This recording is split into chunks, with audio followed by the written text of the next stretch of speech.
आप सभी को मेरा नमस्कार। बच्चों देखिए, क्लास 10th में हमारा टॉपिक चल रहा है मेटल्स एंड नॉन मेटल्स। पिछली वीडियोस में मैं मेटल्स और नॉन मेटल्स की डिफरेंट टाइप की प्रॉपर्टीज़ आपको बता रही हूँ और इस वीडियो में मेरा टॉपिक रहेगा रिएक्टिविटी सीरीज।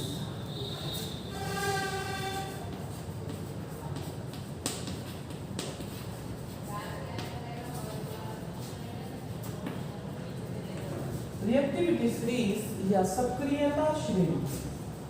सक्रियता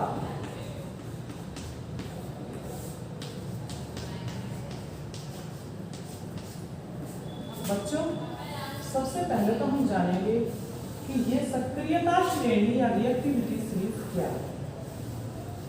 देखिए, इस सीरीज को समझने से पहले सबसे पहले हम जानें कि जो एक ऐसी सीरीज तैयार कर ली जाती है जिसमें मेटल्स को यानी धातुओं को उनकी घटती हुई रिएक्टिविटी के आधार पर रखा जाता है, यानी जो मेटल सबसे अधिक रिएक्टिव है उसको इस श्रेणी में सबसे ऊपर रखते हैं और फिर रिएक्टिविटी घटते क्रम के अनुसार मेटल्स को अरेंज कर लेते हैं। तो ऐसी श्रेणी ही रिएक्टिविटी सीरीज या सक्रियता श्रेणी कहलाती है। यानी ऐसी श्रेणी, डेफिनेशन हम लिखेंगे,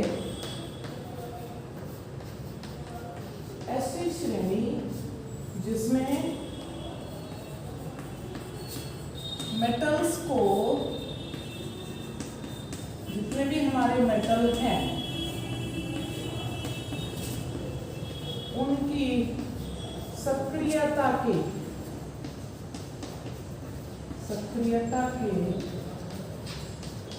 घटते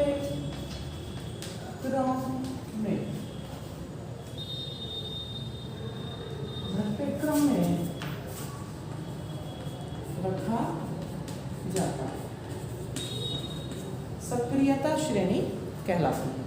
तो हम किस प्रकार से आपको बताएंगे कि सबसे अधिक जो रिएक्टिव या क्रियाशील धातु है उसका नाम बच्चों पोटेशियम।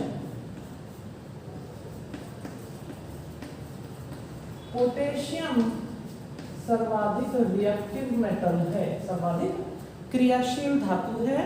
पोटेशियम के बाद सोडियम,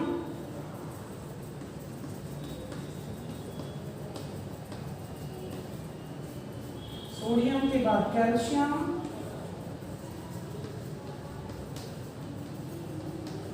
कैल्शियम भी तीसरे नंबर पे आने वाली मेटल है। मैग्नीशियम,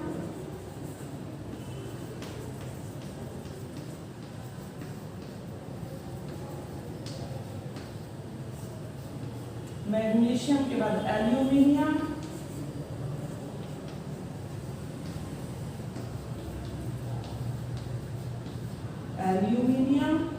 एल्यूमिनियम के बाद जिंक,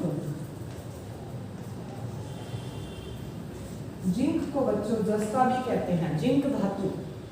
इसके बाद आयरन,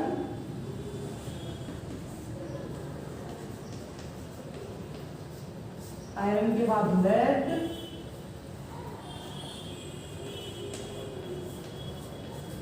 लेड और लेड के बाद बच्चों हाइड्रोजन।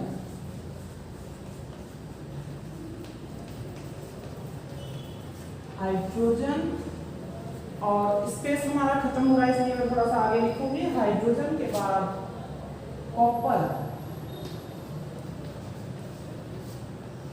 कॉपर के बाद बच्चों मरकरी जिसको हम पारा कहते हैं, और पारे के बाद एजी यानी सिल्वर और गोल्ड।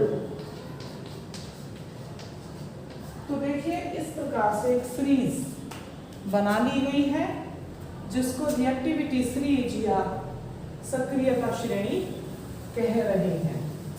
तो ये धातुओं को उनकी क्रियाशीलता के घटते क्रम में रखा गया है। रिएक्टिविटी सीरीज, जो धातु इस सीरीज में सबसे ऊपर है वो सर्वाधिक सक्रिय है, सर्वाधिक क्रियाशील या सक्रिय है, और जो इस सीरीज में सबसे नीचे है उसको सर्वाधिक कम या बोलेंगे सबसे कम सक्रियता, सबसे कम सक्रिय धातु। ये जो सीरीज है ये रिएक्टिविटी के घटते क्रम में है बच्चों।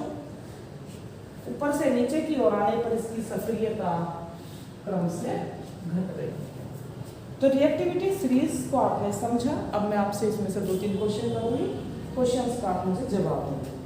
बच्चों यदि हम पूछें कि सर्वाधिक सक्रिय धातु का नाम बताइए, आप कमेंट बॉक्स में जाकर इसका नाम लिख सकते हैं। उसी प्रकार से मेरा दूसरा क्वेश्चन है, सबसे कम सक्रिय धातु कौन सी है, यानी कि जो वायु से, हवा से, पानी से क्रिया नहीं करती, एकदम इनर्ट निष्क्रिय फॉर्म में रहती है, उस मेटल का, उस धातु का आपको नाम लिखना है। और बच्चों एक तीसरा इंपॉर्टेंट क्वेश्चन बनता है कि हमारी सीरीज में सबसे नीचे हाइड्रोजन दिख रही है, तो हाइड्रोजन क्या एक धातु है? जब हम ये रिएक्टिविटी सीरीज मेटल्स के लिए, धातुओं के लिए बना रहे हैं, तो हमने एक गैस हाइड्रोजन को यहाँ पर क्यों लिया है? देखिए इसका जो आंसर है, इसमें थोड़ी मैं आपकी हेल्प करूँगी। जिस प्रकार से सभी मेटल्स इलेक्ट्रॉन डोनेट करके, इलेक्ट्रॉन्स यूज करके पॉजिटिवली चार्ज्ड आयन बनाती हैं, पॉजिटिव आयन्स बनाती हैं, हाइड्रोजन भी उसी प्रकार से अपना इलेक्ट्रॉन यूज करके H+ आयन या हाइड्रोनियम आयन बनाती है। इसलिए हाइड्रोजन को यहाँ मेटल्स के जैसे ट्रीट किया गया है और मेटल्स की रिएक्टिविटी सीरीज में हमने हाइड्रोजन को रखा हुआ है। तो इसी में समझाने की एक नई चीज ये भी है कि जो मेटल सीरीज में ऊपर रखी है वो अपने से नीचे वाली मेटल से अधिक रिएक्टिव है, सक्रिय है, और अपने से नीचे वाली मेटल का यदि साल्ट, लवण है, तो उसमें से उस मेटल को ये हटा सकती है, विस्थापित कर सकती है। इस प्रकार से यदि हम पोटेशियम की रिएक्शन NaCl से कराएं, NaCl reacts with potassium, what happens? Potassium क्योंकि सीरीज में ऊपर है, रिएक्टिविटी सीरीज में इसका स्थान ऊपर है, ये सोडियम को उसके साल्ट से हटा सकती है और नया कंपाउंड बनाएगी KCl+Na। ऐसी रिएक्शंस को रिप्लेसमेंट रिएक्शंस कहते हैं, जो इन मेटल्स की एक खास प्रॉपर्टी है। इसी प्रकार से पोटेशियम अपने से नीचे किसी भी मेटल को उसके लवण से रिप्लेस कर सकती है, विस्थापित कर सकती है। और यहाँ पर जो गोल्ड है ये सबसे कम क्रियाशील धातु है। हम देखते हैं गोल्ड के जो आभूषण पहनते हैं महिलाएं, 100 वर्षों के बाद भी जो गोल्ड का हमारा ऑर्नामेंट है, आभूषण है, उसकी ना चमक कम होती है, ना उसका कोई वजन कम होता है, और लगभग आभूषण वैसा का वैसा ही बना रहता है, क्योंकि सबसे कम क्रियाशील होने के कारण ना ही तो इस पर कोई जंग लगती है, ना ही कोई रस्ट लगती है, ना ही इसका कोई डिके होता है, ना ही ये नष्ट या क्षय होता है। तो इसीलिए गोल्ड सर्वाधिक महंगा भी एक मेटल है। और रिएक्टिविटी सीरीज में बस इतना ही टॉपिक इम्पोर्टेंट है। सभी बच्चे ध्यानपूर्वक सीरीज को समझेंगे, पढ़ेंगे और याद करेंगे, रिप्लेसमेंट रिएक्शंस को भी अच्छे से समझेंगे। और इसी के साथ साथ होमवर्क में आपको पूरी सीरीज तैयार करनी है, नोट्स में वीडियो को ध्यान से सुनना है। Thank you.